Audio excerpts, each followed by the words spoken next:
One. Okay. Wow. Yeah. 160 of the A2 show. Sounds good to me. And Joseph's here once again. And Reem El Mealla. Is that how you say it? Mealla. El Mealla. Reem El Mealla on the A2 show. Welcome. All right. Today we're going to talk about the coral reef and water and stuff. Reem, can you tell us a little bit more about what you do? Yeah. First, thanks for having me on the show. I'm a marine biologist and I specialize in coral reef ecology. Mhm. I'm based here in Bahrain, and Bahrain is located in the Arabian Gulf, which hosts the hottest sea on the planet. So what does the Wow. future look like in Wait. light of climate change? And Yeah. that is what I'm trying to contribute towards understanding. Okay. How hot is the hottest sea on the planet? So if you think about it in terms of air temperatures, we go up to beyond 50 degrees Celsius, which is That's a lot. hot. Yeah. Yeah. It's like Exactly. 120 And in Fahrenheit. terms of Yeah, sea surface temperatures, Yeah, it's yeah, that's a hot. lot. And Yeah. yep. And in terms of seawater, our waters go up to 37, sometimes 38 degrees Celsius. And that is very hot for coral reefs because normally coral reefs can live up to around 32 degrees Celsius. And anything beyond that, they get stressed out. What do you mean So we're by talking stressed out? Wait, like I get stressed out, like they get like yeah, like you get same thing? stressed and you're like, okay, I can't accommodate. So corals are technically, I like thinking of them like us, you know, they're like happy. Ooh, I'm stressed. I don't like this. Okay, I can't accommodate anyone. So they basically expel their zooxanthellae, which is basically their symbiotic algae. So they live together. So you can Okay. think about them like roommates, you know. Yeah. So the coral gives the algae a home. And the algae, basically, it's algae, so it photosynthesizes and it gives the coral nutrients and Oh, I see. food So they're and gives it dependent on each energy. other. Sure. Yeah, so they Yeah. depend on each other. Uh-huh. So when temperatures are alleviated and the coral is stressed, it's like, I don't think I can host you anymore because I'm trying to survive here, mate. Oh, so wow, you so need they to get out separate. of my house. Yikes. So then it kicks it out, and that's what we call coral bleaching. That's where all the coral becomes white because the algae is what gives the coral the color. I'm just thinking like the first thing I think is like Bahrain's such a beautiful like city just because the waters are so beautiful. And so I can't imagine if the waters start changing color, like maybe like people don't want to go there anymore and like or like I don't know, right? Is it affecting like tourism and The water itself, like the seawater's colors, don't Yeah. change, but the Okay. coral reef color will change because it just will look like white, and you can tell it looks like a ghost town basically underwater, and you're like, oh, something's not right here. Yeah. Now, the good thing about this, well, good thing is that there's always pros and cons, right? So you're stressed, okay, and you expel your roommate who's giving you food, so suddenly you're going into starvation mode. So you can see it as the coral is fasting and it's waiting for the temperatures to go back to normal. So if the temperatures go back to normal in 2 or 3 weeks, then they're fine. It's like being so stressed and you take a holiday and then you're fine. Relax. Right? Yeah. However, exactly. Chill, you know, happy algae. I'm sorry, you know. Yeah. And then suddenly temperatures go back to normal, say in less than 4 weeks, maybe even as long as it's less than 8 weeks, then usually everything's going to be okay. Oh, okay. But Yes. yeah, but with climate change going up, you can reverse that or really. accelerating, Yeah, exactly. So that's stressing them more and more frequently. Now, this is what's dangerous because they're getting like stressed more frequently, and the recovery time is getting shorter and shorter and shorter, which is threatening the reefs. And in addition to that, the stress blow is stronger and stronger and stronger. So you'll recover the first time, you'll recover the second time. But then we all, like as humans, if something really hits us, it's like, you know, it doesn't work. Yeah, it kills us. Oh, it kills wow. us. Yeah. Thanks. So yeah. Okay. And so this is sad. Ali, this is actually hilarious because you asked me to join this last minute just because, and I told him literally yesterday, like, I did my my master's thesis on the relationship between rising sea surface temperatures and coral health and the economies of small island developing states. So it was very funny that it worked out this way for Ali. That he That is brought so in another excellent. person who's done So some work yeah, on this. so what's your so Yeah, which what do you know about this, Joseph? I mean, I don't know a lot. I just did my thesis on the topic, so I had never studied coral beforehand, and I haven't studied coral afterwards, and I haven't done any work related to the topic since then. So it was sort of my senior thesis, which took up the majority of my time for my senior year of And what do you of college. what do you research on? I was trying to establish a relationship between climate change and economic impact. So Mhm. I tried to think small and specific, and I had a thesis advisor who guided me towards his work. And so to try and, since climate change is such a very broad topic, you have to think about specific relationships, especially when you're trying to establish econometric relationships. Like what? So Yeah. we looked at how we had data on sea surface temperature Mhm. and how sea surface temperature was changing over time from like 1987 to the early 2000s for some small island developing states. That's like a UN classification. And we looked at like two channels for the economy, and we were trying to see is, one, look at the relationship between coral health and rising sea surface temperatures. And the way we did that was we tried to construct a coral health index. You know, it starts at a value of 1 of perfect health, and we would take the cumulative sum of this self-reported data from volunteers on, who were reporting, the level of integrity or the health of the coral at various locations. Mhm. There's obviously a lot of issues with that because we didn't have, they probably tried to standardize it as much as possible, but there's probably variation in how people were gathering their samples, and Sure. more importantly, like no one's doing this on a consistent Did you basis. find anything? Yeah. Yeah. So yeah, we looked at channels of tourism, and we looked at fish catch, because the thought was that as the coral begin to expel the algae, they not only are they dying, but they're losing their color. So we thought maybe tourism we would see impacts on tourism because of the coral expelling the algae and losing their color. And then we also tried to think about the impact on like the reproductive habits of fish. So since the coral sort of provide ecosystem services and sort of places to live for much of the fish and the food that they survive on in that ecosystem, we thought maybe there would be less fish available. And then we looked at overall GDP. And I think the most important and interesting takeaway was that as the level of GDP in a given year for these countries was going up, we were finding that the coral health was going down. Oh wow. But what was more interesting was that when we looked at the growth rate in GDP per capita, which is typically like a metric people try to use for the relative wealth of a nation, by looking, what's the total gross domestic product divided by the number of people, we were actually finding that the long-term growth rate for these countries for GDP per capita, that the GDP per capita was going down over time as the coral Because health they were declined. So it was like wow. an it was an What? interesting story Yeah, where that's an you were very having story. Mhm.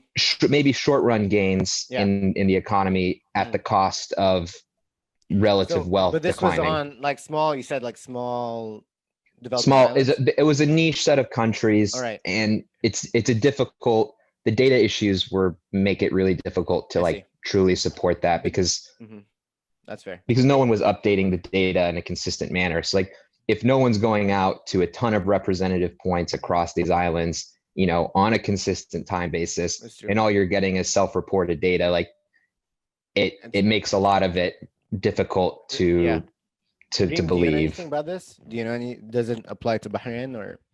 Yeah, Gulf? it does Yeah. actually, because actually Bahrain is considered under the UN a small island developing state. So we are part of the SIDS, and because we're an archipelago of 33 islands, which together we make up the country, Bahrain. And it's so interesting to hear that you looked at sea level rise versus land mass of a small island developing state and relating that to climate change. So my PhD focus actually was on sea level rise and how that impacts coral reefs and small island developing states. And the reason I'm saying this is because, so coral reefs are made up of calcium carbonate, right? So if you think about yourself, this is us, but our bones gives us our skeleton, and our bones are calcium, right? Calcium carbonate, or calcium. So what happens is if, say, you don't have enough, your bones are going to start breaking, and then, you know, things are just not good. So think of a coral reef exactly like that. Yeah, so their skeleton is made out of calcium carbonate, right? And that's how they like grow, and they go vertical, and they're quite cool. Now, if corals don't constantly build themselves, okay, they don't produce calcium carbonate, they're not going to be in a positive state. Why? So you can think about it like a bank account. So if you put money in more than you withdraw, you're in a positive state in your life, right? Yeah. But if you're withdrawing more than you are inserting your money, then you are in a very negative state. You know, going broke. That's not good. We're all broke. We keep the money going. Yeah, so, you know, we're all working towards keeping our head above the water in life, right? And some lucky people, you know, are able to like get the whole body out of the water. But hey, you know, let's just keep the head out of the water for now. So when it comes to coral reefs, that's exactly the same thing. So if they can continue producing calcium carbonate, then they can keep up with sea level rise, because there's this vertical growth, right? Yes. Especially with branching corals. So then they can keep up with sea level rise, and then coral reefs are well known to protect islands from all the currents. So when there's tsunamis that come through, when there's storms, it's the coral reefs that protect the shores from all these like poof things. Yeah, that's why. And like in Bahrain, is that like where like in Bahrain there are tsunamis and they're protected by the reefs? Oh, well, we don't get tsunamis, but what does happen is that our sand gets eroded by the currents, by the water, by the tides. So every time the tides come in and the water gets stronger, then the sand goes down. It's all eroded. So then the island just naturally goes below water, and then we're going to drown, basically. That's not good. And most of our people, that's not good. That's not good. That's not good for any small island developing state, right? So we're trying to protect our shores through coastal protection. So most of these small islands developing are trying to protect it using what we now are advocating as nature-based solutions. Wow. So making That's so cool. We need to go back to nature, right? Because we're natural beings, right? We're natural beings. So what are we trying to do? We're saying, yo, people, coral reefs are natural ecosystems. They provide us with all the services we need, from our food, from everything you can think of, really. You know, and so we need to protect them, in addition to mangrove systems, in addition to seagrass beds, and then everything's interconnected. And with these small islands, we have all of these ecosystems. So it's so important.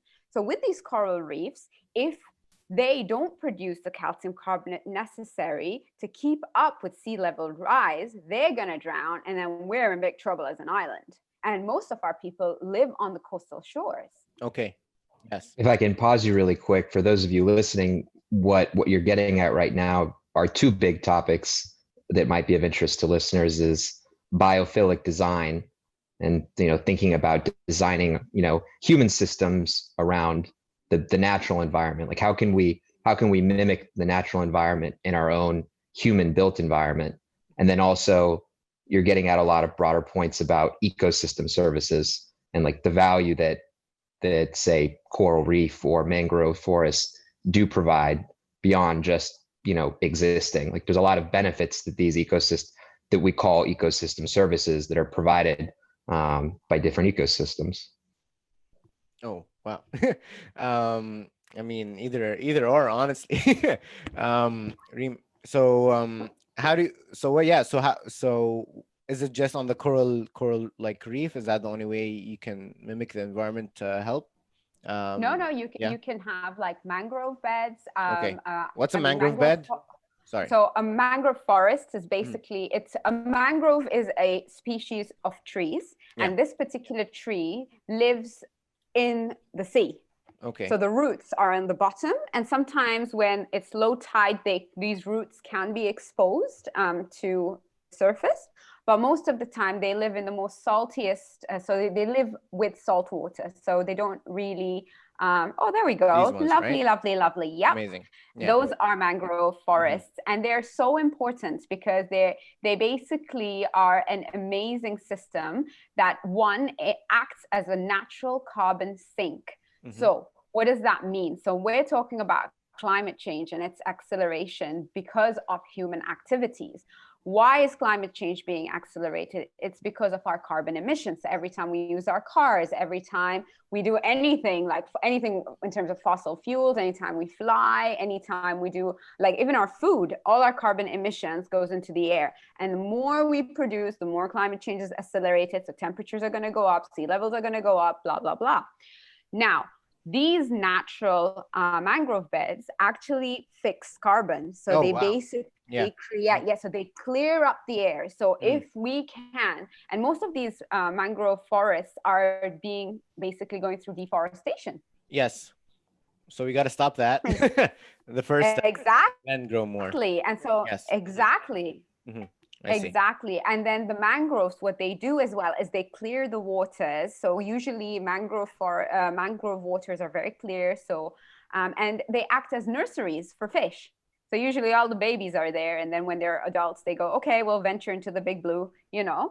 And basically we're taking away these nurseries. So once we take away the nurseries, then we have impacted the fisheries and then the livelihood of all the people that live on coastal areas and basically depend on fisheries for their livelihood.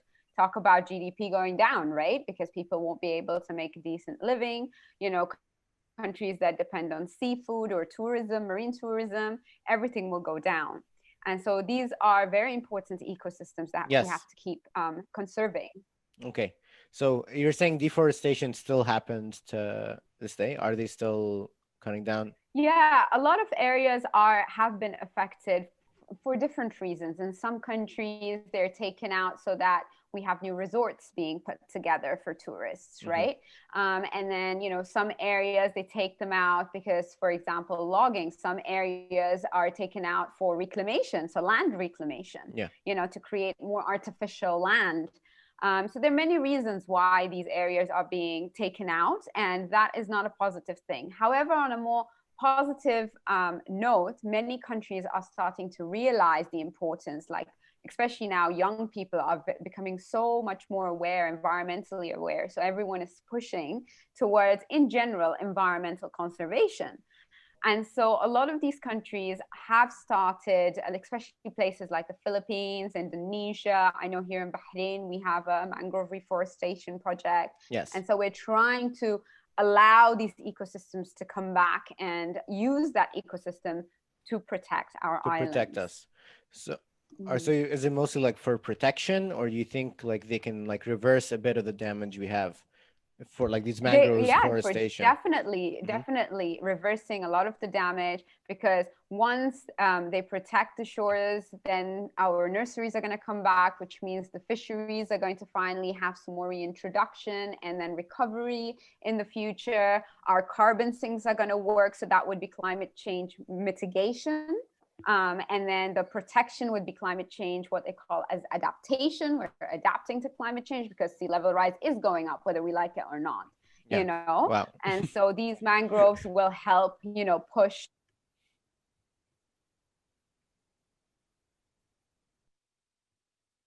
it away, allowing the land also for those of you listening, if you're interested in thinking about these kinds of issues, much of the logic used to analyze these kinds of problems that we face in terms of how climate change is impacting the natural environment and then in turn impacting the human environment, as well as our economies, it really lends itself to a broader topic called systems thinking. So if you're interested in this kind of stuff, learning to think in systems and reading up and understanding what systems thinking is very, very useful to trying to contribute to these efforts. I think especially for young people listening, what does that mean? You can from an early age, learning to think in systems is thinking beyond just, you know, say an example would be like an economist just thinking like an economist and just thinking about the economy. But what if you I took it a see. step further and thought Mhm. about the connection between our economic activity and the environment, like as say if there's overfishing, maybe overfishing contributes to degradation of coral health. And then like you take it a step further, how does degradation of something like coral health or say mangrove forests impact rising sea levels, thinking about land erosion. So like there's all sorts of things that you can think about related to systems thinking, but it lends itself as a very useful toolkit when trying to analyze the problems related to climate change and understand the consequences and start to think about mitigation and adaptation. I see. Wow. So you're talking like the consequence to climate change is not just the climate. It's a consequence to the economy. It's a consequence to many other factors as well. So it's important to is it Exactly. yeah, Thinking about the connection between the systems. Exactly. I see. All right. Is it looking better in like the Gulf? Is funding going towards like these like forestation plans? Are they happening or are they just talks about it? Reem. No, the Yeah. the reforestation Mhm. is happening Okay. here. Of course, the funding isn't as abundant as we need it to be able to really like address the climate emergency that we're facing. Mhm. However, I think the fact that it has started, and even though it's on a very small scale, it's still something positive, and especially here because I think everyone is feeling the pinch. So the Gulf is well known to apart from being like the hottest sea on the planet. In addition to that, we host some of the most polluted cities in the world. And so a lot of people here have a lot of respiratory issues, lung issues, which is a huge deal. And in a report that was published by the World Health Organization recently, it actually was showing that in the Gulf, people are losing an estimate of 17 days of their life every single year. So Wow. if I'm meant to live Yeah. originally for 70 years, take away 17 years since the day I was born because of the pollution Yeah. going up. So Mhm. I won't make it to 70, right? And so yeah, and so all of these things are starting to make people think, and like we need to start thinking about the trees we're planting. We need to improve the air quality. Air quality has to do with our carbon emissions as well, Mhm. and everything going out. And being in also the Arabian Peninsula, we are subjected to sandstorms, which are natural, but Yeah. these are also becoming more intensified because of climate change. They're becoming more frequent, and for us And to start dealing with all of these issues. wow. Do the sandstorms affect your like the coral reefs at all? In a way they do, like not directly, but like the more sand there is, there's going to be more sedimentation that enters the oceans. I And see. so corals don't like sediments. It's Mhm. like us liking clear, if Clear air we versus clear air, yeah yeah, versus and they sandy want air. clear water. Yeah, Yeah, it's true. exactly. And they want Mhm. clear water, and they're like Mhm. they get irritated. Mhm. And then obviously with sand you get things associated with it, so it could cause disease and a lot of other things. Um, Amazing. I love how optimistic you are, Reem. And I just want to I know. try to be. I just want to know about what's like the biggest challenge you think, or one of the big challenges you're trying to figure out in terms of marine health or coral health. Uh-huh. I Yeah. think the first challenge is definitely getting resources to set up conservation programs. Mm-hmm. So it's like Joseph earlier was saying that there are many different systems or ways that we can use to be able to mimic the natural environment. So when it comes to restoring coral reefs that have been destroyed, we can use different methodologies, like for example, biorock, to be able to transport and then plant these baby corals. And then basically with time, the reef would come back to life. But the problem is, we don't have the money. A lot of people don't think about investing in this. And B, it's people. We don't have enough people, enough not only young people, but enough people who want to go into this path as a Really? career, because Wow. prefers to go into banking and IT and everything with a good perspective, right? There So are in a jobs. way, I mean, everyone's looking for a job, I guess. So exactly, everyone's looking for a job. Yeah. So wait, so there are jobs in marine, like in restoring for the Marine environment? biology. Yeah, marine Yeah, biology. I mean, Yeah. I mean, I always believe that the job will come once we're there. Like, for example, at the moment or for the past 8 years, I'm the only local or Bahraini woman marine biologist working on the field in this country, you know, and Yeah. I haven't seen another woman going into this here. Like, come on, you know. Why is Why? this not? Yeah, why? It's a question that I always, but the answer is always like, oh, because there are no jobs. But of course, when I do, but then when I finally came back to Bahrain, because I did my studies in the UK and then I trained in different countries and then I came back home, I realized actually the jobs weren't there because the people weren't there. But now everyone is like, oh, call Reem, you know, let's have this conversation, you know, do you know anyone else? We need someone doing this. We need people. So people don't have to be marine biologists. They can be environmental, they can go into environmental law. Because to come up with environmental policies, you need people who understand law and policy making, you know? And it's like Joseph said earlier, go into economics, you can be an environmental economist, you know? So you can still fulfill, if you're an IT specialist, look into building natural databases about all these, all the natural environment that we have and how things are changing. So it's about going into this with a broader view of how can I serve the environment through my passion. So it's not about I just have to be a diver or I have to be a biologist, you know. And the world has changed so much that, you know, especially us nowadays, it's not like before where, for example, I'll give you an example as a scientist. Before, the scientists would go live in some basement doing some weird experiment and no one would ever hear of that poor soul, you know, unless a book would come out.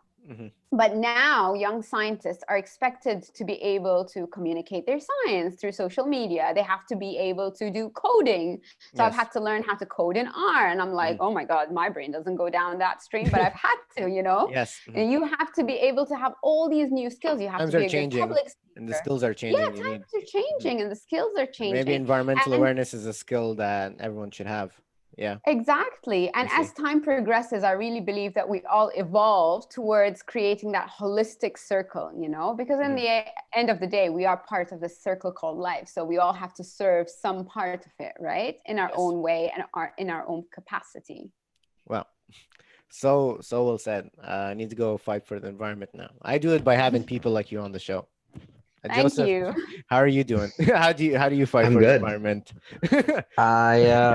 I mean, my research is on distributed energy resources, which are largely about, you know, distributed solar, and storage will become a more prominent part of the story as well in the future.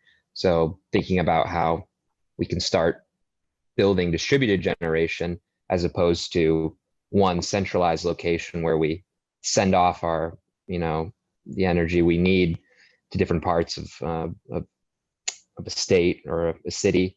And in figuring out how to build more generation near points of consumption using renewable energy helps to, one, reduce like losses, and two, help sort of switch over from fossil fuels and into renewables, which reduces emissions. So thinking about distributed energy helps to reduce our overall energy usage, while also helping to promote the environment. Amazing. You were talking about fossil fuels. This is a topic that I guess I'm learning more about because I don't know too much. Maybe you know about this. Are fossil fuels like dangerous? Are there things as like clean fossil fuels, or are there not? I mean, they're I'm not super familiar on thinking about emissions and what types of emissions are associated with different types of fuels, but you know, they're exploring different types of clean diesel. So there's different levels of cleanliness that they use to rank diesel, which is, you know, becoming, you know, a good change as well. We're transitioning towards natural gas, which is still gas, but it is cleaner than say coal. So with coal on the out and natural gas on the rise, that's still a win on net. And we're transitioning towards solar and wind, and batteries are still Solar and very wind. What about expensive. water energy, huh? Hydro's limit. I mean, we are building some hydro, but hydro's constrained. There's limited geographic spots, in a country and across the world which are suitable for wind. So it gets harder and harder to cite traditional wind, but offshore wind is going to be a big thing in the coming years. A lot of upcoming development for offshore wind. So expect to hear more about that in the coming 5 to 10 years. So yeah, I mean, natural gas is a necessary part of our energy transition until the battery technology can catch up in terms of what's cost effective and what's economic. So natural gas will help us bridge the gap between storage and wind and solar and other forms of renewables. I see. Reem, Bahrain has like a lot of oil, from what I understand, right? And it's in the ocean, right? Where do they? I don't know. Where the oil from? Where do they get the oil from? Where do they get the Bahraini oil from? And how do I get some? Actually, if you look us up online, we are the poorest in the Gulf. Actually, when it comes to oil, yeah, that's we are. Yeah, we're in comparison to all the countries around us, we are not very high on that. Actually, a lot of our work also focuses on refining oil. So we basically take the oil from our neighboring countries, we clean it up, and we send it back. And because we don't have actually that much oil left in the country, we have moved to renewable energy, to solar. Yeah. Solar? Yes. Yes. We I mean, no we water do have energy. 300. No, water. not water energy. Your island literally just put like a wind turbine all yeah, around but the islands.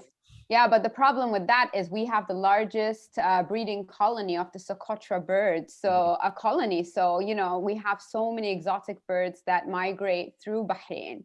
So having all these wind turbines around is actually not a good thing chop for them. Up. Oh no, that's not good. Exactly. That's not good. That's not good. So there's a lot of restrictions, of course. In terms of drilling for oil, there's always oil exploration, which is something we do not advocate for, mainly because to look for oil, you are literally blowing up the bottom, and blowing up the bottom, whether you're both on land or in the ocean, you are destroying a lot of the benthic habitat. We have the second largest herds of dugongs in the world after Australia. And we have different species that migrate, through these, and the dugong herd is one of them. And so all the disturbances being caused in the ocean affects all these different species. So we do try and keep that in mind. Not that it always happens, of course, but that's why we really are pushing to go completely renewable. It'll take years and years and years, obviously, but we have started our solar energy journey, if you like. Yes. All right. And cool. So we'll see how that goes. All right. Cool. Maybe you guys will have floating solar in the future. Floating solar. How does that work? That's a hot and up and coming technology topic. I'm not super familiar with it either, but it's sort of a hot topic that's sort of up and coming. So something to follow.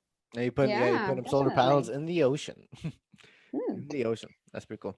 I've always wanted I've always wanted a boat. I always told myself I don't want a car, I don't want an expensive house. I just want a nice boat so I can just sail and just hang out.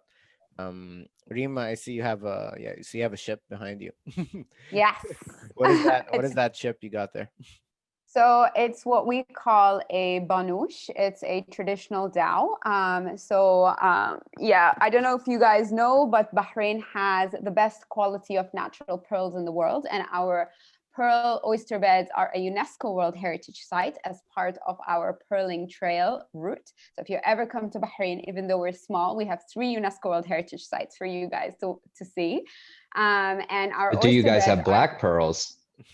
no, we don't. No, have you guys don't black have black pearl. Okay. No. Yeah, no, but our natural, so we don't do any cultured pearls in Bahrain. That's not allowed. But the quality of pearls is absolutely exceptional. So our oyster beds are very, very important to us culturally as well. So this banouche represents something from our history and heritage, because we used to have the pearling season where usually all the men from the villages would go off to sea for a period of 1 month to basically find pearls, because wow. our whole entire industry before oil was discovered in Bahrain, which was in the 1970s, our entire economy was completely dependent on pearling and fisheries. Wow. So once oil came into existence and the Japanese cultured pearl came into existence, things kind of went downhill for us. However, in the last 10 years, we have been working on reviving it all. And actually, it's been very popular. So if you guys ever visit Bahrain, or anyone who's watching this visits Bahrain, you must go on a dive or a snorkel. And if you find a pearl, you can actually keep it once you go and like register it. So yeah, awesome. so yeah. You've collected So pearls? as long as you go with somebody that is registered and certified to take you guys, there are certain procedures, but in the end, yeah, you can take it home for as a souvenir. Do you collect a lot of pearls? Have you been like on the ships? I have collected a few pearls myself, and I try and like make them into personal gifts for my very close loved ones. So you know, it's been fun, and it's also always a bonus because I always go and tell people. How do you do it? Sorry. So you go diving, you collect a couple of, you collect oysters, and then you come back to shore, and usually you open them and you look for a pearl. And there's so you like go on a boat to the ocean, right? Yeah. And then you're just standing there in the Bahraini Ocean, and you just dive and you search, and you're wearing like what? Yeah, you have your dive gear with you. I mean, you can also, we've got some oyster beds that are in the shallow that are near the shore, so you don't really need to dive if you prefer a shallower site. Well, that's not as fun. Yeah, exactly. It's not as adventurous, isn't it? It's not as adventurous, and you don't tackle, you know, without all the like equipment. Yeah, there aren't sharks there in the Bay Area. You have to go deep. Do you have like no sharks? No, we have 16 species of sharks that have been recorded in Bahrain. So if you're lucky, you might see one. They're friendly? Yeah, I think so. I love sharks. I'm always excited when I see one. I'm like, oh my God, shark, picture time. And then people are like, move, time to go, you know, but there's a lot to see. Some of the oyster beds are very deep. They're around 18 meters. Some of them are shallower. Some of them are, you know, it's quite fun. It's always an adventure. I see. What's your favorite fish? Ooh, I would say parrotfish. A parrotfish? Does it speak to you? Of course. And the best thing about it is, you know, when you see a white sandy beach? Yeah. That's the poop of parrotfish. So this is a parrotfish? Oh, wow. They're so colorful. They're pretty cool. They're the nice green ones. I really like the discus fish. Those are also very colorful. I love the bullet head parrotfish. Wow, the discus fish. Yeah, butterfly fish are also cool. I love them. You have those in Bahrain, the butterfly fish? Yeah, we've got butterfly fish. I haven't seen one in a while now, which is an indicator that the reef is not very healthy. Oh, wow. But we do have them, yes. All right. Not as colorful. But, what's like the most common thing in Bahrain to see, in the water? Depends on what season you're here. I mean, usually you'd see a lot of the sea breams. You'd get to see some parrotfish. You would see mackerel. You'd see tuna. You'd see what else? You'll see a lot of things. That's cool. This is the one angelfish. The Arabian angelfish. Yeah. The bullet They're so parrotfish. funny. They're funny. Yeah. They say jokes. So funny. Yeah, they try and kill me as well. It's quite hilarious. Oh, That's a Ali, cool since fish. we've spent so much time talking about algae, another one I like are the algae eaters. I used to have a couple of those. Algae eaters? What are those? Yeah, I don't remember the real name of them, but if you type in algae eater fish, I don't No, know their these? scientific name. Yeah, and oh Um, no, my aquarium, what? Not this one? the one that I remember, maybe I'm misremembering the name. It was like it Describe it would to like us. stick itself to the surface. So it was like a very flat bottom, and it was a dark black, and like it would stick itself to the sides of the tank and eat the algae. And I had always remembered and called it an algae eater, but maybe it was always a misnomer from the start. What is it, Reem? Come on. I don't know. Yeah, There's so many what different fish is species this? that Yeah. eat. There's so What do you many mean you different don't know what species. fish this is? No, because there's so many different species that eat, like, simple things like urchins, they eat algae as well. Like so many species eat algae. So Yeah. it's like Usually saying it slides along the bottom. Like it has like a very like flat underside, and it would always rumble around the bottom of the tank or around the sides of the tank, and like it would attach itself. Are you talking freshwater fish, or are you It was a talking freshwater fish. Yes, salt? it was a Yeah, freshwater. yeah. I Not wouldn't a no, know. not a saltwater fish. No. Yeah. Okay. You're not you No, I'm a love marine person. She's a marine biologist. Yeah. Yes. Saltwater for sure. Yeah. Saltwater. All right. Do you have like an aquarium yourself, Reem? Do you have one? Me? No, Yeah. I don't have an aquarium, mainly because I'm out at sea most of the time, so I don't have time really to take care of my poor fish. If I put them here, I think they'd hate me. You're out at sea. You're out at sea most of the like. What's like your day like as a marine biologist? So depends on the projects I'm working on. So sometimes, so recently I've just completed my carbonate budget study. So I was trying to calculate how much calcium carbonate is produced on the reefs here in Bahrain and how much is being eroded. So parrotfish are one of the eroders of coral reefs. So I've had to follow parrotfish and basically study their feeding behavior. And that's why me and them have a relationship, And they're like, oh no, she's here. And then I'm like, oh no, I need to keep up with you. I literally look like an idiot, like flying across the sea. And everyone's like, how many times have we said, stay close to the boat, But you look at different things. And so I usually go out really early during the day, do my things, and then I come back to land and then analyze my data. So most of the time I have a lot of videos to analyze as well. And then after the field season, I usually am either in the lab or I'm in the office trying to understand what's happening and come up with my scientific story, to be able to share with the world, like how we're basic, because what we're talking about really is another story for people to listen to and, learn more from, and we learn from each other. So, yeah. That's cool. And what projects are Very you critical working on? part of the climate change. Yes. So when it comes to climate change, what I usually do, apart from my scientific study, so I follow the United Nations Framework Convention on Climate Change negotiations.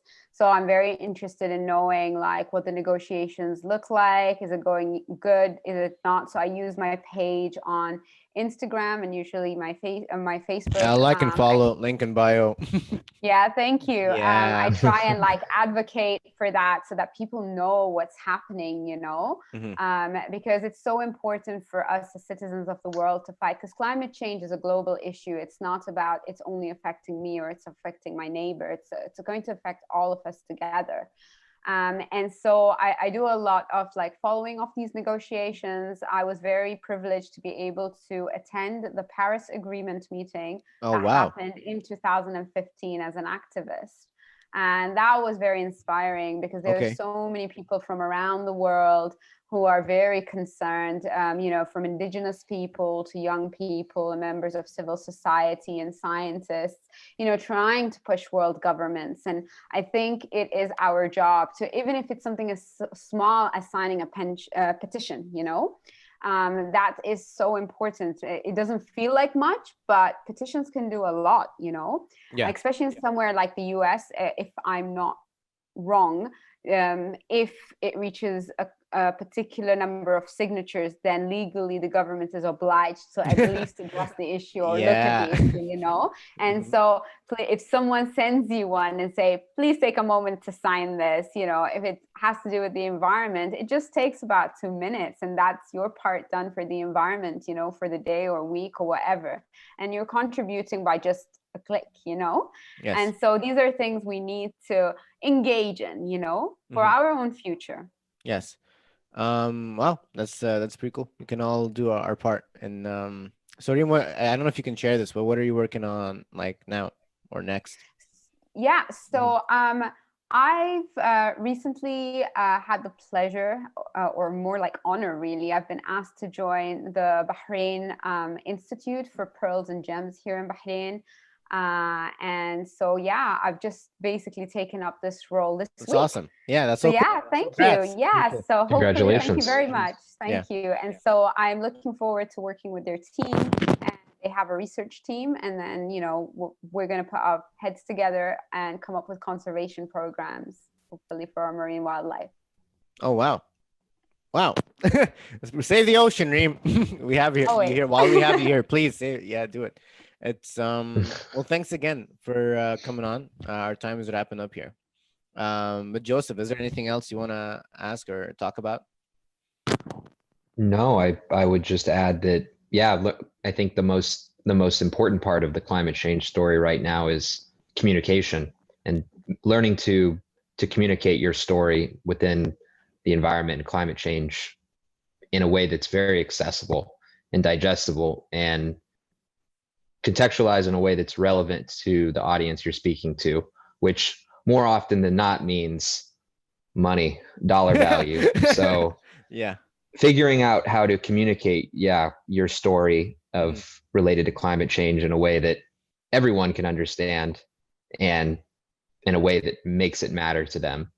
Very, very important. Very important. Great. Right. Well, that's what we have, Reem on. Thanks, Reem. Thank you guys for having me. Awesome. Is there anything else you want to shout out before we wrap up here or say?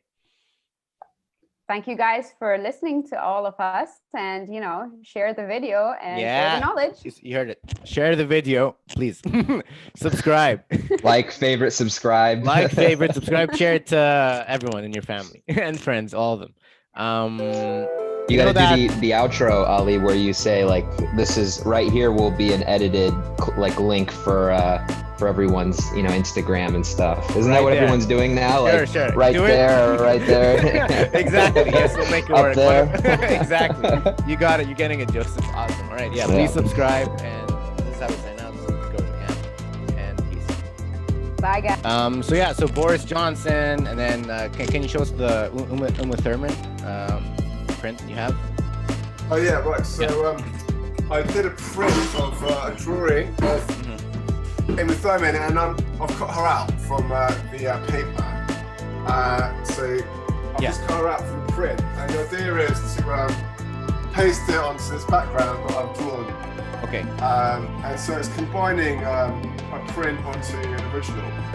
And it's just it's a good way of me expanding variations and messing about with combinations of so is that what you see like you do? So I see like you like take a lot of prints and capture like a lot of real people, but also mix it in with like your